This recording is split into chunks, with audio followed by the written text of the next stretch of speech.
So 1 Samuel chapter 7, they have the Ark of the Covenant back. They're bringing it back up to Shiloh, back up to the tabernacle.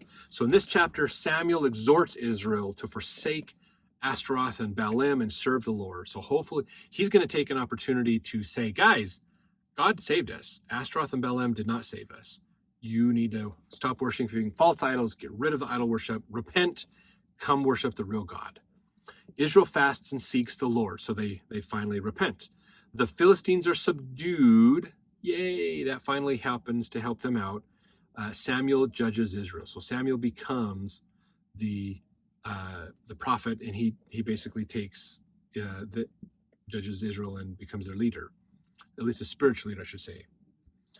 Verse 1, and the men of Kirjath Jearim came and fetched up the ark of the Lord and brought it into the house of Aminadab in the hill, and sanctified Eleazar his son to keep the ark of the Lord.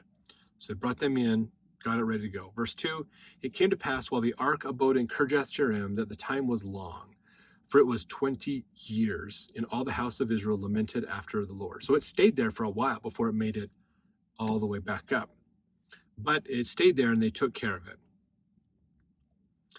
Verse 3, and Samuel spake unto all the house of Israel, saying, if ye do return unto the Lord with all your hearts, then put away the strange gods of Ashtaroth from among you, and prepare your hearts unto the Lord, and serve him only, and he will deliver you out of the hand of the Philistines. So they still had the challenge with the Philistines. The Philistines are probably feeling better. The plague was letting up. People were getting less sick, getting their strength back, going, okay. They're probably thinking, we got to get rid of Israel. There's still a problem with these two nations, basically.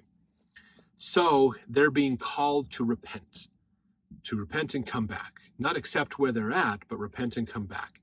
Verse 4, and the children of Israel did put away Baalim and Ashtaroth and served the Lord only. So they repented, they fixed their problems, they came back to worshiping God.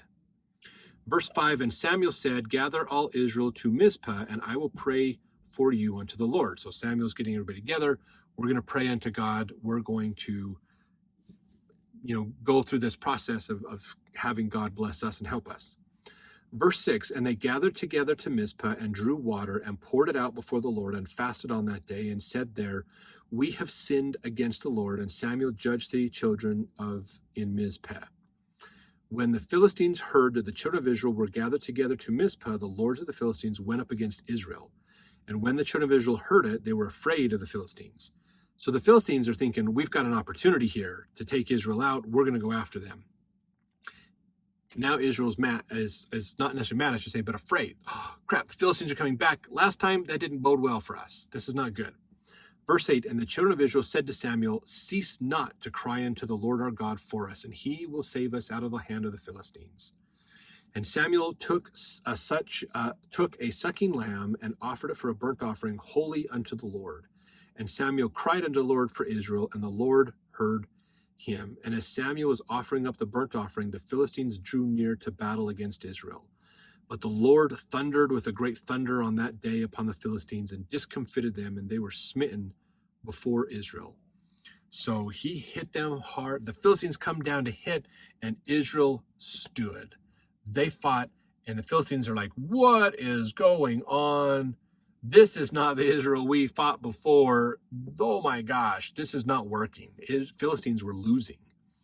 So that's what happened, basically. And the men of Israel went out of Mizpah and pursued the Philistines and smote them until they came under Beth-kar. So the Philistines are retreating. Israel's following them, still slaughtering them as they go, till they reach a certain point, basically. Verse 12, then Samuel took a stone and set it between Mizpah and Shen and called the name of it Ebenezer, saying, hitherto hath the Lord helped us. So what do you think Ebenezer means? Hath the Lord helped us. The stone of help is what this is basically called. So that's cool. You hear that in the hymn, here I raise my Ebenezer, here I raise my stone of help. So the Philistines, this is probably where it's coming from, basically, is when Samuel is they're praying and they're worshiping, they've repented. God is now helping Israel again. And then let's see, so verse 13, so the Philistines were subdued and they came no more into the coast of Israel. And the hand of the Lord was against the Philistines all the days of Samuel.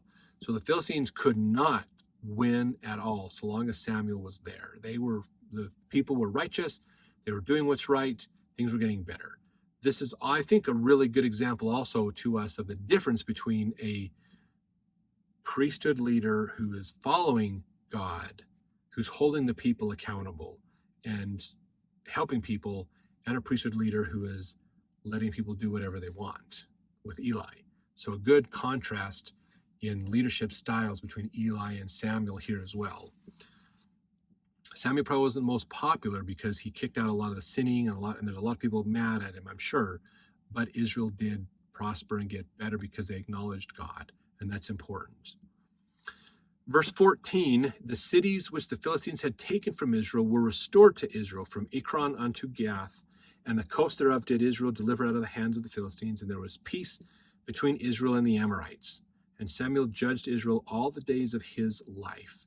And he went from year to year in circuit to Bethel and Gilgal and Mizpah and judged Israel in all those places. So he would travel around the different parts of the lands to be the judge of Israel, basically, and help administer the law to the people and help them with all the sacrifices and all the other things they were doing too. Verse 17, and his return was to Ramah, for there was his house. And there he judged Israel, and there he built an altar unto the Lord. So they finally get it back. Samuel helps correct the problems in Israel, helps the people to repent, come back to God. They win against the Philistines, and not just win that war, but they took back all that the Philistines had taken from them from way back in Joshua's day, when Joshua and them came through, and the Philistines would fight back, and they lost a bunch of land. Now they got all that back, basically. So it's great that Israel has come back. They're completing another circuit around that pride cycle and being faithful to God once again. And it's amazing, again, how a righteous leader can make such a difference in helping them out with that. So let's jump into the next chapter to learn what is happening next in this story.